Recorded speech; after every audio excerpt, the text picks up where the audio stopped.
Hello friends, welcome to my channel. आज हम बात करेंगे म्यूटेशन के बारे में। म्यूटेशन सब जानते हैं आजकल म्यूटेशन क्या होता है। जिसने भी ज़मीन खरीदी है उसको पता है हमको म्यूटेशन कराना है, खारिज कराना है। इसलिए आज हम बात करेंगे और ज़्यादा बात ना करते हुए बहुत जल्दी वीडियो शुरू कर रहे हैं। म्यूटेशन के बारे में बताने जा रहे हैं। चलिए शुरू करते हैं। म्यूटेशन दोस्तों जानिए म्यूटेशन क्या है। आपने कोई ज़मीन ली है, उसका म्यूटेशन कराना है। अब मैं म्यूटेशन बताने से पहले ये बताऊंगा, ज़मीन भी एक गांव के अंदर होती है या नगरीय क्षेत्र, नगर पालिका क्षेत्र, नगर निगम क्षेत्र से बाहर होती है। यानी कि एग्रीकल्चर लैंड भी होती है, ग्रामीण क्षेत्र में भी होती है और शहरी क्षेत्र में ज़मीन होती है। म्यूटेशन हर एक को ज़रूरी है कराना। सबसे पहले हम क्या करेंगे? सबसे पहले आपको एक ज़मीन पसंद आई है, सपोज कीजिए फॉर एग्जाम्पल आपको पसंद आई है, गांव के अंदर कोई खेती की ज़मीन पसंद आ गई। आपने 1 बीघा ज़मीन का जो विक्रय पत्र सेल डीड करा लिया, जिसको बैनामा भी बोलते हैं।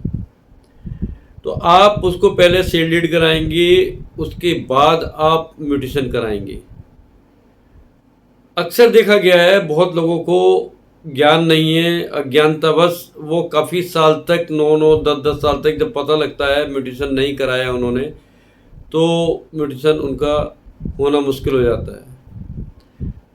आज हम बताएंगे म्यूटेशन की प्रक्रिया, म्यूटेशन का प्रोसीजर, कैसे म्यूटेशन होता है, क्या क्या करना पड़ता है और किस अदालत के थ्रू म्यूटेशन होता है और क्यों ज़रूरी है म्यूटेशन। शहरी क्षेत्र में अपार्टमेंट का क्यों ज़रूरी है और गांव के अंदर एग्रीकल्चर लैंड का क्यों ज़रूरी है, या नगरीय क्षेत्र में ज़मीनों का म्यूटेशन क्यों ज़रूरी है। पार्ट ए पार्ट बी में हम बात करेंगे। पार्ट ए पहले हम गांव की बात करते हैं। गांव में आपने एक ज़मीन पसंद की, 1 बीघा, 1.5 बीघा, 2 बीघा, अपने बजट अनुसार आपने खरीद लिया। वो खसरा नंबर जिसका आपने ज़मीन लिया है उसमें और लोगों के भी नाम हो सकते हैं, कई लोगों के नाम हो सकते हैं। उस खसरे में जो परिवार के जो विक्रेता है उसके और भी सदस्य हैं, उनका कितना भाग है, उसमें से जो बेच रहा है उसने अपने भाग को राम को बेच दिया। राम ने मोहन से ज़मीन खरीद लिया। अब मैं एक काल्पनिक नाम देता हूँ, राम और मोहन। राम होता है खरीदार, क्रेता, और मोहन होता है विक्रेता। राम को एक ज़मीन पसंद आई, मोहन की ज़मीन थी, मोहन उसका ओनर था, मोहन ने राम को ज़मीन बेच दी।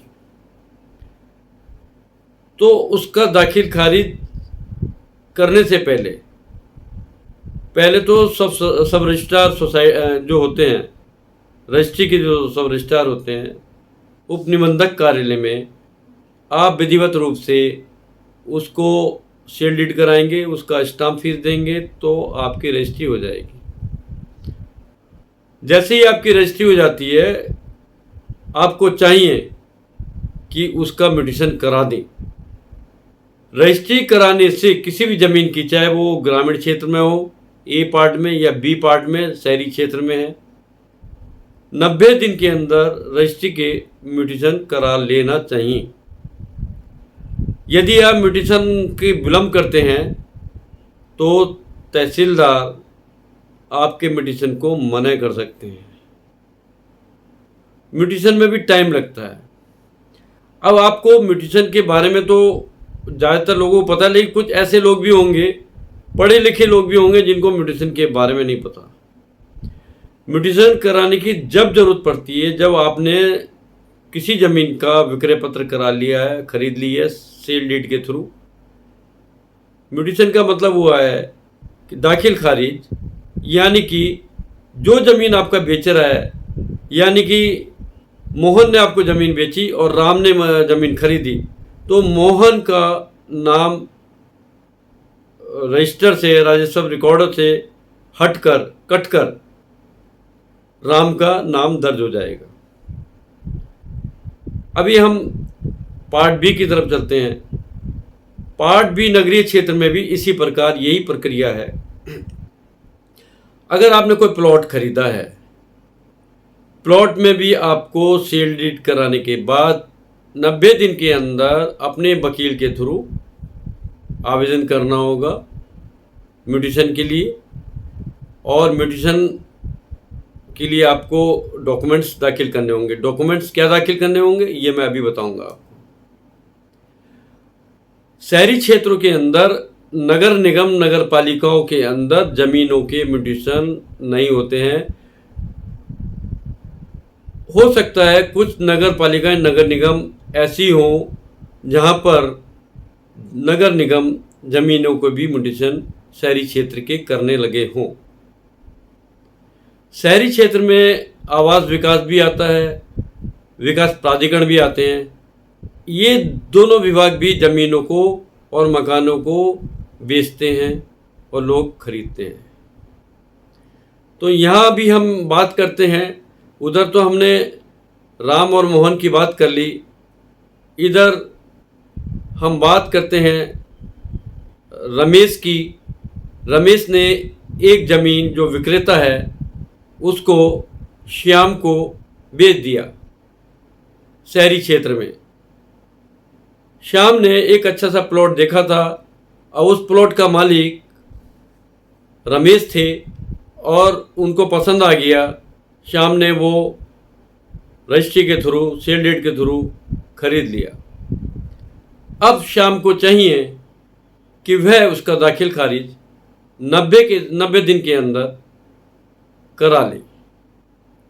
दाखिल खारिज पार्ट ए और पार्ट बी की प्रॉपर्टी में कहाँ पर होगा? प्रोसीजर सबका एक ही है। पार्ट ए ग्रामीण क्षेत्र और पार्ट बी शहरी क्षेत्र। कहाँ पर होगा? नायब तहसीलदार के अदालत होती है, न्यायालय होता है, कोर्ट होती है। नायब तहसीलदार के उसमें आप म्यूटेशन के लिए अप्लाई करेंगे। एक फॉर्मेट होता है, निर्धारित फॉर्मेट आप पूर्ण विवरण के साथ भरेंगे। उसके साथ आप ओरिजिनल मतलब सेल डीड की कॉपी, और जो सेल डीड पहले विक्रेता ने जो किसी और से खरीदी थी, अगर उसका रिकॉर्ड है तो उसकी कॉपी भी एज ए कड़ी श्रृंखला के रूप में लगाएंगे। इसके साथ आपको एक एफिडेविट भी देना होगा, निर्धारित फॉर्मेट जो तहसीलदार द्वारा निर्धारित किया गया है, नायब तहसीलदार हो या तहसीलदार जो भी निर्धारित किया गया है, उस फॉर्मेट में एफिडेविट देंगे, अपना आधार कार्ड देंगे, अपना पैन नंबर देंगे, और एप्लीकेशन लिखकर मैंने बता दिया एक फॉर्मेट होता है, उसकी तरह एक एप्लीकेशन तो आप देंगे ही। अब प्रक्रिया शुरू होती है कि जैसे ही आपने दाखिल किया, नायब तहसीलदार की कोर्ट में दाखिल खारिज वाद कहलाएगा वो, और एक नंबर दर्ज हो जाएगा, mutation case number such and such, यानी कि म्यूटेशन वाद संख्या इतना इतना। उसके बाद तहसीलदार ऑब्जेक्शन इनवाइट करेंगे, आपत्तियों को आमंत्रित करेंगे लोगों के लिए, और उसका एक समय निर्धारित होगा कि किसी को इस म्यूटेशन दाखिल खारिज करने पर इस ज़मीन के कोई आपत्ति है तो समय अवधि में वह आपत्ति कर सकते हैं। यदि किसी व्यक्ति ने आपके आवेदन पर आपत्ति कर दी तो आपत्ति का निस्तारण होने के बाद आपका म्यूटेशन होगा। यदि आपत्ति ऐसी है जिस कारण म्यूटेशन होना संभव नहीं हो पा रहा तो आपका म्यूटेशन का वाद लटक भी सकता है। यदि सब कुछ सही रहा, क्लियर रहा और कोई नो ऑब्जेक्शन है, किसी को मतलब ऑब्जेक्शन नहीं है, मतलब कोई आपत्ति नहीं है, और घर के लोगों को ने अपना नो ऑब्जेक्शन दे दिया है, एफिडेविट के थ्रू मांगा है, अगर एफिडेविट मांगा नो ऑब्जेक्शन दिया है तो नामांतरण करने में बहुत आसानी हो जाएगी। उसके बाद नायब तहसीलदार एक आदेश पारित करेंगे जिसमें लिखा होगा कि विक्रेता का नाम खारिज कर क्रेता का नाम दर्ज किया जाता है। क्योंकि जब आपने ज़मीन विक्रय के नामे के आधार पर खरीदी थी, सील डीड के आधार पर खरीदी थी, तो प्रॉपर्टी आपके नाम ट्रांसफ़र तो हो गई, लेकिन ओनरशिप की पूरी प्रक्रिया म्यूटेशन के बाद होती है। कई केस ऐसे हो गए हैं, किसान की कोई ज़मीन किसी ने, क्रेता ने खरीदी, जिस किसान ने ज़मीन बेची थी, यानी कि वो किसान के बेचने ज़मीन बेची थी और ज़मीन बेचने के 1 साल या 2 साल बाद तक वो म्यूटेशन नहीं हुआ और बाय द वे किसान की डेथ हो जाती है, तो उस ज़मीन पर किसान के उत्तराधिकारियों का नाम दर्ज हो जाता है। वैसे तो ये गलत है, लेकिन फिर ओनरशिप डिक्लेरेशन कराने के लिए आपको एक अलग से वाद एसडीएम की कोर्ट में दाखिल करना होगा। डिक्लेरेशन वाद बोलते हैं। वहाँ बहुत परेशानी बढ़ जाती हैं और कई साल लग जाते हैं और आपकी ज़मीन ऐसी पड़ी रहती है, ना तो उसमें मकान बना सकते हैं, ना कुछ कर सकते हैं। इसलिए कठिनाइयों से बचने के लिए म्यूटेशन शहरी क्षेत्रों या ग्रामीण क्षेत्र, जहाँ भी आपने ज़मीन खरीदी उसका म्यूटेशन करा लें। उसके बाद तहसीलदार साहब अगर ये लगेगा कोर्ट को क्लियर है तो एक आदेश जारी कर देंगे। उस आदेश जारी होने के बाद फिर वो उद्धरण खतौनी, एक प्रपत्र है, उद्धरण खतौनी के अंदर राजस्व अभिलेख है, उसमें आपका नाम दर्ज हो जाएगा और विक्रेता का नाम खारिज हो जाएगा। यहाँ तक तो बात थी हमारी दाखिल खारिज की। अब सब लोग सोच रहे होंगे ये ज़मीनों के बारे में तो बता दिया, अगर कोई मकान खरीदता है या अपार्टमेंट में कोई फ्लैट खरीदता है, उसका म्यूटेशन कैसे होगा? दोस्तों, उसका म्यूटेशन की भी प्रक्रिया है। यदि आप शहरी क्षेत्र में फ्लैट और मकान खरीद रहे हैं तो उस फ्लैट का आप नामांतरण म्यूटेशन कराने के लिए नगर निगम या नगर पालिका, जो भी आपके शहर के अंदर है, उसमें आप अप्रोच कर सकते हैं। प्रोसीजर यही है। वहाँ भी आवेदन करना होगा, फ़ोटो भी लगाने पड़ते हैं वहाँ पर, और एफिडेविट भी देना होगा, और नगर निगम में पब्लिकेशन भी होता है समाचार पत्र में। 30 दिन के पब्लिकेशन के बाद फिर वो ये प्रक्रिया, जब कोई किसी की आपत्ति नहीं आती है, ऑब्जेक्शन नहीं आती है, तो आदेश म्यूटेशन का कर दिया जाता है। तो यहाँ पर नगर निगम, नगर पालिका मकान और फ्लैट का करेंगे। दोस्तों, ये असेसमेंट के लिए बहुत ज़रूरी होता है, इसलिए शहरी क्षेत्र में नगर पालिका, नगर निगम को ये काम दिया गया है। तो आप सावधान हो जाइएगा, और आप जब भी ज़मीन खरीदें, अपने वकील जिसने सेल डीड कराई है उससे बोल दीजिए, भाई मेरा जो है इस ज़मीन का म्यूटेशन भी साथ साथ करा दें।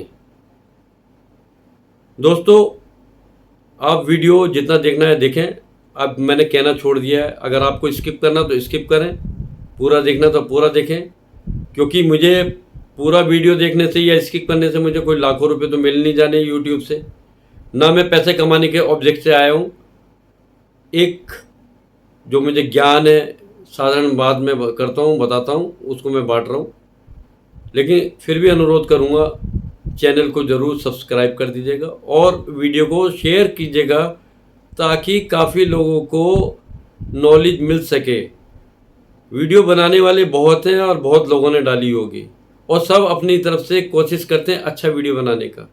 मैंने भी प्रयास किया है म्यूटेशन पर कि आपको अच्छी नॉलेज दे सकूं। म्यूटेशन पर मैं आधे घंटे के 5 या 6 भाग बना दूंगा, तब भी म्यूटेशन की वीडियो पूरी नहीं होगी, क्योंकि ज़्यादा लंबा वीडियो कोई देखेगा नहीं। इसलिए जो मैंने काम की बात थी वो मैंने बता दी है। अब मैं यहीं पर ख़त्म करता हूँ अपने इस लेक्चर को, और आपसे इजाज़त चाहूँगा। अगली वीडियो लेकर आऊँगा किसी अच्छे टॉपिक के साथ। तब तक के लिए नमस्कार।